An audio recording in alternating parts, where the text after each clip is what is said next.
di balik pintu rumah yang rapi, di balik meja makan yang selalu tersedia hidangan hangat, dan di balik lantai yang bersih setiap hari, seringkali ada sosok yang jarang terlihat, jarang dipuji, dan bahkan kadang dilupakan. Ia bukan anggota keluarga, tetapi hidupnya berjalan berdampingan dengan keluarga itu. Ia adalah asisten rumah tangga. Kita sering menyebutnya pembantu, sebuah kata yang terdengar sederhana, tetapi terkadang tanpa sadar membuat kita lupa bahwa di balik peran itu ada seorang manusia. Manusia dengan hati, dengan rasa lelah, dengan harapan, dan dengan kehidupan yang tidak kalah beratnya. Bayangkan sejenak, pagi hari yang masih gelap, saat sebagian orang masih terlelap dalam mimpi, ia sudah bangun, menyiapkan air, merapikan dapur, memulai hari dengan tanggung jawab yang mungkin tidak pernah ia pilih dengan sepenuh hati, tetapi ia jalani dengan kesungguhan. Demi kehidupan, ia mungkin meninggalkan kampung halaman, jauh dari orang tua, jauh dari anak-anaknya sendiri. Ada rindu yang ia pendam, ada doa yang ia kirimkan dalam diam.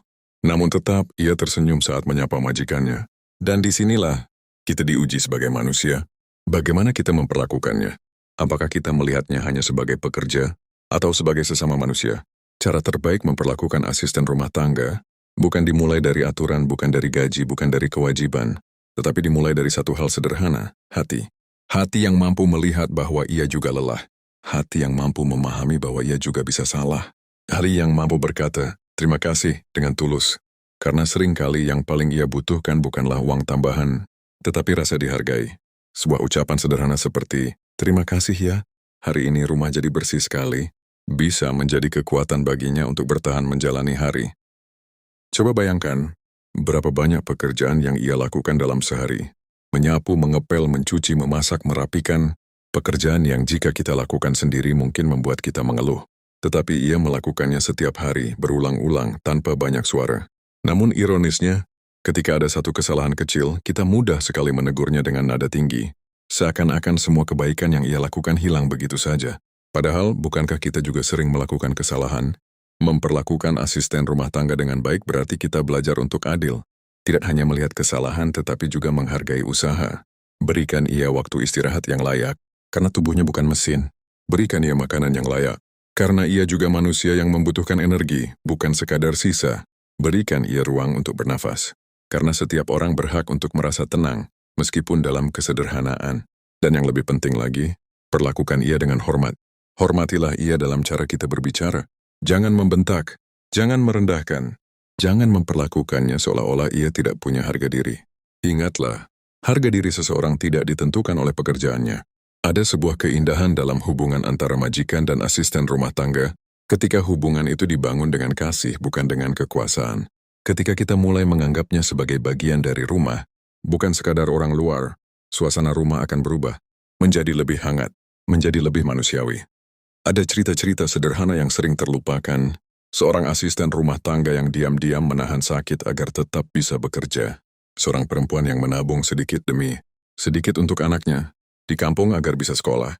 Seorang ibu yang merindukan pelukan anaknya, tetapi memilih tetap bekerja karena kebutuhan. Dan kita berada di posisi untuk membuat hidupnya sedikit lebih ringan, atau justru lebih berat. Pilihan itu ada pada kita. Memperlakukan dengan baik bukan berarti memanjakan tanpa batas. Bukan berarti menghilangkan aturan, tetapi memperlakukan dengan adil dan penuh empati. Tegas boleh, tetapi tetap dengan rasa hormat. Mengoreksi boleh, tetapi tanpa merendahkan. Memberi arahan boleh, tetapi dengan cara yang manusiawi. Karena setiap kata yang keluar dari mulut kita bisa menjadi luka atau menjadi kekuatan. Kadang kita lupa bahwa kebaikan kecil yang kita berikan bisa menjadi sesuatu yang besar bagi orang lain. Sebuah perhatian sederhana, sebuah senyuman, sebuah pertanyaan, kamu sudah makan? Hal-hal kecil seperti itu bisa membuatnya merasa dihargai sebagai manusia. Dan percayalah, ketika seseorang diperlakukan dengan baik, ia akan bekerja dengan hati. Bukan karena takut, bukan karena terpaksa, tetapi karena ia merasa dihargai. Rumah yang dipenuhi rasa saling menghargai akan terasa berbeda, lebih damai, lebih hangat, lebih hidup. Dan pada akhirnya, cara kita memperlakukan orang yang lebih lemah dari kita mencerminkan siapa diri kita sebenarnya. Bukan di hadapan orang besar kita dinilai, tetapi di hadapan mereka yang tidak punya kuasa untuk melawan. Disitulah nilai kemanusiaan kita diuji. Maka jika hari ini kita memiliki seseorang yang membantu di rumah, cobalah berhenti sejenak. Lihatlah ia bukan sebagai pekerja, tetapi sebagai manusia. Tanyakan dalam hati kita, sudahkah kita memperlakukannya dengan baik? Sudahkah kita membuat hidupnya sedikit lebih ringan? Sudahkah kita menjadi manusia bagi sesama manusia? Karena suatu hari nanti, yang kita bawa bukanlah seberapa bersih rumah kita, bukan seberapa rapi dapur kita, tetapi seberapa baik kita memperlakukan orang lain. Dan mungkin, tanpa kita sadari, doa-doa kecil dari seseorang yang kita perlakukan dengan baik akan menjadi penjaga kehidupan kita. Maka jangan pernah meremehkan kebaikan, sekecil apapun itu. Karena dalam dunia yang sering kali keras, menjadi manusia yang lembut adalah pilihan yang luar biasa. Dan semuanya bisa dimulai dari cara kita memperlakukan satu orang sederhana di rumah kita. Asisten rumah tangga yang selama ini diam, tetapi setia. Kalau kamu mau, aku bisa lanjutkan dengan versi yang lebih dramatis, atau dibuat seperti cerita, tokoh tertentu seperti Nunung, supaya lebih hidup dan cocok untuk konten audio atau video. Namun kehidupan tidak selalu berjalan seindah yang kita bayangkan. Ada hari-hari ketika senyumnya dipaksakan.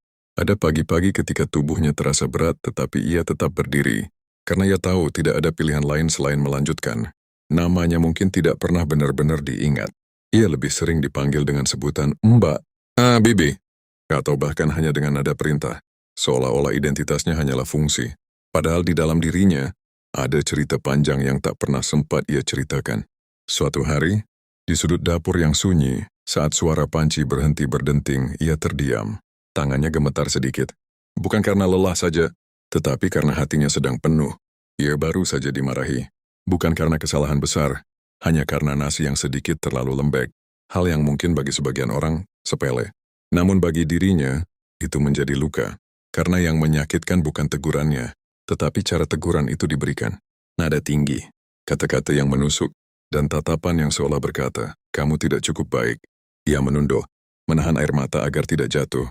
Karena ia tahu, ia tidak punya ruang untuk terlihat lemah. Ia hanya bisa berkata pelan dalam hati, aku sudah berusaha.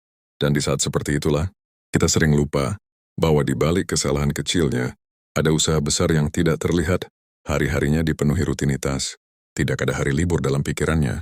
Tidak ada waktu benar-benar bebas dari tanggung jawab. Bahkan saat tubuhnya ingin berhenti, pikirannya terus berjalan. Besok harus bangun lebih pagi. Besok harus lebih hati-hati. Jangan sampai salah lagi. Hidupnya berjalan dalam kehati-hatian yang melelahkan. Takut dimarahi, takut mengecewakan, takut kehilangan pekerjaan. Dan mungkin, yang paling menyakitkan, takut dianggap tidak berarti. Padahal, di kampung yang jauh di sana ada seseorang yang menunggunya. Seorang anak yang setiap malam bertanya, ibu kapan pulang? Seorang ibu tua yang hanya bisa berdoa dalam diam agar anaknya selalu kuat. Ia bekerja bukan hanya untuk dirinya. Ia bekerja untuk harapan, untuk masa depan, untuk kehidupan orang-orang yang ia cintai. Dan disinilah letak dramanya. Karena di satu sisi, ia harus tetap kuat. Namun di sisi lain, ia juga manusia yang ingin dimengerti. Bayangkan jika suatu hari, ia benar-benar lelah. Bukan hanya lelah fisik, tetapi lelah hati. Lelah karena merasa tidak pernah cukup. Lelah karena selalu salah. Lelah karena tidak pernah benar-benar dihargai. Apa yang tersisa dalam dirinya?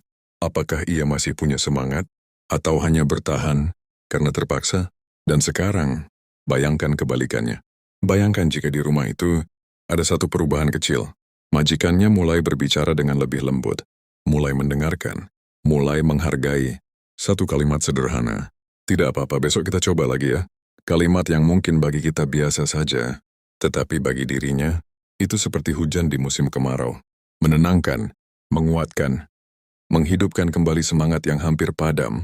Lalu suatu sore, setelah menyelesaikan pekerjaannya, ia duduk sebentar. Untuk pertama kalinya, ia merasa tenang. Bukan karena pekerjaannya selesai, tetapi karena hatinya tidak lagi tertekan. Ia tersenyum. Senyum yang bukan dibuat-buat. Senyum yang lahir dari rasa dihargai. Dan dari situlah, sesuatu yang indah terjadi. Ia mulai bekerja dengan lebih ikhlas, lebih teliti, lebih penuh cinta. Bukan karena takut dimarahi, tetapi karena ia merasa menjadi bagian dari rumah itu. Dan tanpa disadari, rumah itu pun berubah. Bukan hanya bersih secara fisik, tetapi juga hangat secara perasaan. Anak-anak di rumah itu melihat bagaimana orang tua, mereka memperlakukan orang lain. Mereka belajar bahwa kebaikan bukan hanya untuk orang yang setara, tetapi untuk semua manusia. Dan mungkin, Pelajaran itu akan mereka bawa seumur hidup, karena cara kita memperlakukan seseorang yang tidak punya kuasa akan membentuk generasi berikutnya. Maka berhati-hatilah, karena setiap sikap kita sedang diam-diam mengajarkan sesuatu. Dan suatu hari nanti, ketika waktu berlalu, ketika usia bertambah, ketika rumah itu mungkin sudah tidak sama lagi, yang akan diingat bukanlah seberapa sempurna semuanya dulu, tetapi bagaimana perasaan orang-orang di dalamnya. Apakah ada luka, atau ada kehangatan? Dan mungkin, di suatu tempat yang jauh, seorang mantan asisten rumah tangga akan mengenang, bukan tentang lelahnya bekerja, tetapi tentang satu keluarga, yang pernah memperlakukannya sebagai manusia. Dan ia akan berkata dalam hatinya, "Aku pernah dihargai di sana," sebuah kalimat sederhana, namun memiliki makna yang sangat dalam. Karena pada akhirnya, kita semua tidak hanya mencari tempat untuk hidup, tetapi tempat untuk merasa berarti.